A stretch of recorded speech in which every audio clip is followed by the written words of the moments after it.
ମୋଦିଜୀଙ୍କ ଜନ୍ମଦିନରେ ବାରଙ୍ଗରେ ସେବା ସପ୍ତାହ ପାଳିତ। କୃଷକ, ସମାଜସେବୀ ଓ ସାମ୍ବାଦିକମାନଙ୍କୁ ସମ୍ବର୍ଦ୍ଧନା।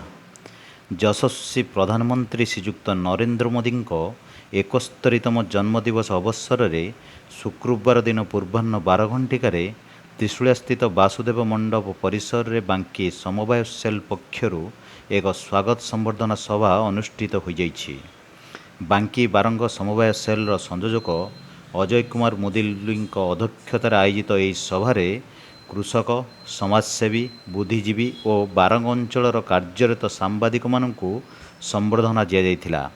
ଏହି କାର୍ଯ୍ୟକ୍ରମରେ କଟକ ଜିଲ୍ଲା ସମବାୟ ସେଲ୍ର ସଂଯୋଜକ ବିଜୟ ରାଉତରାୟ, ସାଲେପୁର ସମବାୟ ସେଲ୍ର ସଂଯୋଜକ ସଂଗ୍ରାମ ସ୍ୱାଇଁ, ନିଆଳି ସମବାୟ ସେଲ୍ର ସଂଯୋଜକ ବନ୍ଧୁଚରଣ ସ୍ୱାଇଁ, ଆଠଗଡ଼ ସମବାୟ ସେଲ୍ର ସଂଯୋଜକ ବିଜୟ ପରିଡ଼ା ଓ ବିବେକ ବେହେରା ପ୍ରମୁଖ ମୋଦିଙ୍କ ଜନ୍ମଦିନର ହାର୍ଦ୍ଦିକ ଅଭିନନ୍ଦନ ଜଣାଇବା ସହିତ ସୁସ୍ଥ, ଦୀର୍ଘାୟୁ ଓ ନିରାମୟ ଜୀବନ କାମନା କରିଥିଲେ।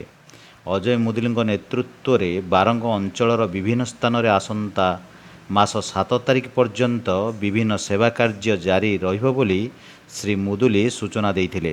ଶେଷରେ ବାରଙ୍ଗ ସମବାୟ ସେଲ୍ର ବନମାଳୀ ସାହୁ ଧନ୍ୟବାଦ ଅର୍ପଣ କରିଥିଲେ।